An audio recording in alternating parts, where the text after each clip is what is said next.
بھی اللہ اکبر کہا اور اس زور سے کہا کہ مکے کی گلیاں گونجنے لگی۔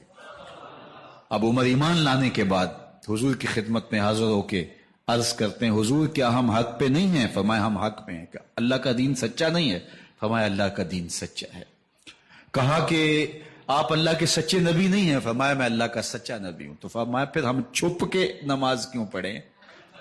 کہا کہ عمر تم جانتے ہو حکمت ہے، اتنے جو ہے وہ ہماری تعداد نہیں اور کفار کا جور و ظلم اور ستم۔ عرض کی حضور ہم کعبۃ اللہ میں جا کے نماز پڑھیں گے۔ مسلمانوں کی دو صفیں بن گئی، ایک صف کی قیادت امیر حمزہ کر رہے ہیں، ایک صف کی قیادت حضرت فاروق اعظم کر رہے ہیں، درمیان میں حضور چل رہے ہیں، اور روایات میں آتا ہے حضرت عمر چلتے جاتے ہیں اور ساتھ لا الہ الا اللہ پڑھتے چلے جا رہے ہیں۔ اور پھر جا کے وہاں پہنچے تو وہاں جو صنادید قریش تھے ان پر سختہ طاری ہو گیا۔ حضرت عمر رضی اللہ تعالیٰ عنہ جب ایمان لائے تو آپ نے ایک ایک کافر کے گھر کے دروازے پہ کھڑے ہو کے کہا، جب کوئی بھی شخص مسلمان ہوتا تو کفار اس کو مارتے، زود و کوب کرتے، ظلم کرتے، ستم کرتے، گھسیٹتے بازاروں میں، لیکن حضرت عمر ایمان لائے تو ایک ایک شخص کے دروازے پر کھڑے ہو کر کے کہا کہ تم کمزوروں کو مارتے تھے، میں تمہیں بتانے آیا ہوں میں محمد عربی کا نوکر بن گیا ہوں۔ بلکہ آپ نے اعلان کیا جس نے اپنی بیوی کو بیوہ اور بچوں کو یتیم کروانا ہو اور اپنے ماں باپ کی کمر کو جھکانا ہو وہ عمر کے مقابلے میں آئے۔ اللہ اکبر۔ زنیرہ نامی ایک خاتون تھی، بہت کمزور، راوی کہتا ہے کہ اس کی ہڈیوں میں گودا نہیں تھا، عشق رسول تھا، اور اس کا ظالم آقا اس کو مارتا ہے، اور جب مار مار کے تھک جاتا ہے ادھر سے عمر آ رہے ہیں، یہ اسلام لانے کے پہلے کی کہانی ہے، تو ادھر سے عمر آ رہے ہیں تو اس نے کہا عمر تم جوان آدمی ہو تو یہ چھوڑتی نہیں ہے اپنے نبی کا نام، ذرا تم آؤ۔ تو عمر کوڑا پکڑ لیتے ہیں، اسے مارتے ہیں، مارتے مارتے تھک جاتے ہیں تو پانی پینے لگتے ہیں، تو کہتے ہیں مجھے تیرے پہ ترس نہیں آیا لیکن میں ذرا پانی پینے لگا ہوں، اور پھر گلے کے اندر کپ ڈال کر کے کوڑا اور اس کی رسی کو بل دیتے ہیں اور اس کی آنکھیں باہر نکل آتی ہیں، اور کہتے ہیں بلا اپنے نبی کو جو تیری آنکھوں کی بینائی واپس کرے۔ اللہ اکبر۔ تو اس نے آسمان کی طرف منہ کر کے کہا مالک میں کبھی بھی آنکھوں کی بینائی نہ مانگتی لیکن اب تیرے نبی کی عزت کا سوال ہے۔ آنکھوں کی بینائی واپس ہو جاتی ہے۔ زنیرہ کو بڑا مارا۔ آج عمر گلیوں میں آنکھوں میں آنسو ہیں اور عجیب دلے بےتاب ہے، اور کہتا ہے آؤ بھئی میں حضور کا غلام بن گیا ہوں، تمہیں بتانے آیا ہوں۔ زنیرہ نے موڑ کاٹا تو آگے عمر یہ آواز دے رہے تھے۔ زنیرہ ایک کونے پہ کھڑے ہو کے رو کے کہتی ہے عمر تم تو بڑے اس دن جوش و غضب میں تھے اور تم مارتے ہوئے تھکتے نہیں تھے۔ تو عمر نے کہا زنیرہ اس دن میں نے دیکھا نہیں تھا، اب میں محمد عربی کو دیکھ آیا ہوں۔ جنہ ویکھیا نہیں ہو کرن گلاں، جنہ ویکھیا نہیں ہو کرن گلاں، جنہ ویکھیا ہو تے بول دے نہیں، جڑے محرم راز حقیقت دے اور راز حقیقت کھول دے نہیں۔ تو حضرت عمر رضی اللہ تعالیٰ عنہ ایمان لائے۔ حضرت عبداللہ ابن مسعود رضی اللہ تعالیٰ عنہ فرماتے ہیں کہ حضرت عمر کا ایمان لانا مسلمانوں کے لیے عزت کا سبب تھا، ان کا ہجرت کرنا مسلمانوں کی نصرت تھی، اور ان کی خلافت مسلمانوں کے لیے رحمت تھی۔ حضرت عمر رضی اللہ تعالی عنہ وہ ہیں کہ میرے حضور نے فرمایا لوگوں جب نیک لوگوں کا ذکر کرو تو میرے عمر کا تذکرہ ضرور کیا کرو۔ میرا عمر وہ ہے کہ جب وہ ایک جگہ ایک سمت سے آ رہا ہو، ایک گلی اور بازار سے آ رہا ہو تو شیطان بھی آ رہا ہو، عمر کو دیکھ کے راستہ تبدیل کر لیتا ہے۔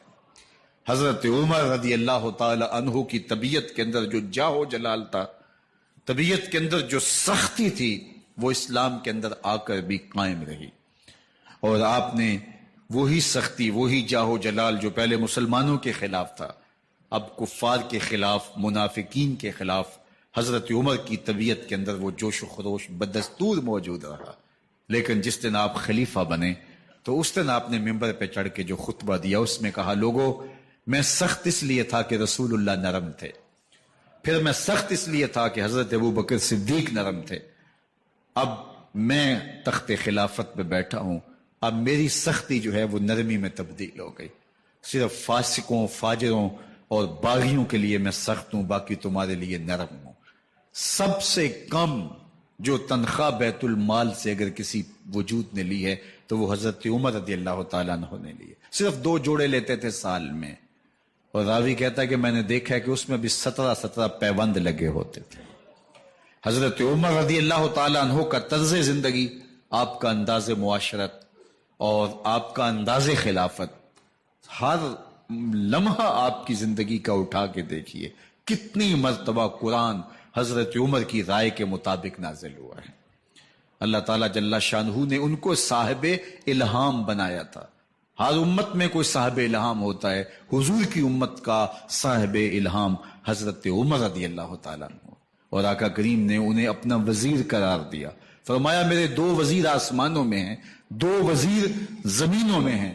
آسمانوں کے وزیر ابو جو ہے وہ جبرائیل اور میکائیل ہیں، اور زمین کے وزیر ابو بکر اور عمر ہیں رضی اللہ تعالی عنہما. تو اللہ تعالیٰ جل شانہ نے حضرت سیدنا صدیق اکبر کے بعد حضرت سیدنا عمر بن خطاب رضی اللہ تعالیٰ عنہ سے جو کام لیا، مختصر دور خلافت کے اندر 10 سال 6 ماہ 4 دن آپ نے خلافت فرمائی ہے.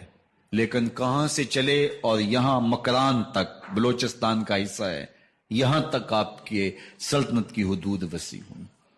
ادھر آرمینیا تک جا پہنچے، حمص فتح کیا، قادسیہ، یرموک. آپ ذرا دیکھیے کہ کہاں تک آپ کی فوجوں کے گھوڑے دوڑتے رہے، اور اللہ تعالیٰ جل شانہ نے ان کو جو توانائی، عدل و انصاف کی قوت عطا فرمائی.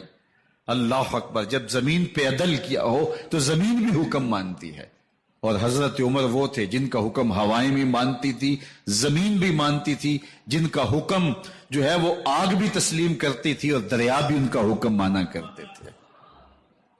مصر کے اندر رسم بد جاری تھی، یہ رسم بد جاری تھی کہ سال کے بعد 1-2 شیزہ کو زیورات پہنا کے اچھے لباس میں ملبوس کر کے دریا کی بھینٹ چڑھایا جاتا، اس کی قربانی دی جاتی، اس کا خون بہتا تو دریا چلتا. جب اسلام مسلمانوں نے مصر فتح کیا تو گورنر نے لکھا کہ اسلام تو اس طرح کی رسوم کی اجازت نہیں دیتا، لیکن خشک سالی ہے، لوگوں کی فصلیں ویران پڑی ہے، تو حضرت کیا کیا جائے؟ تو حضرت عمر رضی اللہ تعالیٰ عنہ کو جب قاصد آ کے پیغام دیتا ہے تو کاغذ کے ٹکڑے پہ لکھتے ہیں بسم اللہ الرحمن الرحیم. مصر کے نیل کی جانب عمر کا خط لکھتے ہیں، اے نیل اگر تو اللہ کے حکم سے چلا کرتا ہے تو چل، ورنہ ہمیں تیرے چلنے کی کوئی حاجت نہیں ہے. اور قاصد کو کہا یہ خط لے جاؤ اور جا کے دریائے نیل میں پھینک دو. قاصد جا کے خط دریائے نیل میں پھینک دیتا ہے، پانی آتا ہے، ایسا دریائے نیل چلا 14 صدیاں ہوئی ہیں آج تک کبھی بند ہی نہیں ہوا. دریا حکم مانتے ہیں، آگ نکلتی ہے. لوگ حضرت عمر رضی اللہ تعالی عنہ کے پاس آئے، حضرت لاوا پھوٹا ہے، آگ نکل رہی ہے اور مدینے کی طرف بڑھ رہی ہے، اب کیا کیا جائے؟ فائر بریگیڈ تو زمانے میں تھی نہیں. عمر نے اپنی قمیض اتاری، جس قمیض پہ 17 پیوند لگے ہوئے تھے چمڑے کے، کہا یہ قمیض لے جاؤ، جدھر آگ بڑھ رہی ہے آگے ڈھالنا، آگ پیچھے بھاگ جائے گی. زلزلہ آتا ہے تو زمین پہ دہرا مارتے ہیں، زمین رک جا، کیا عمر نے تیری چھاتی پہ عدل نہیں کیا ہے؟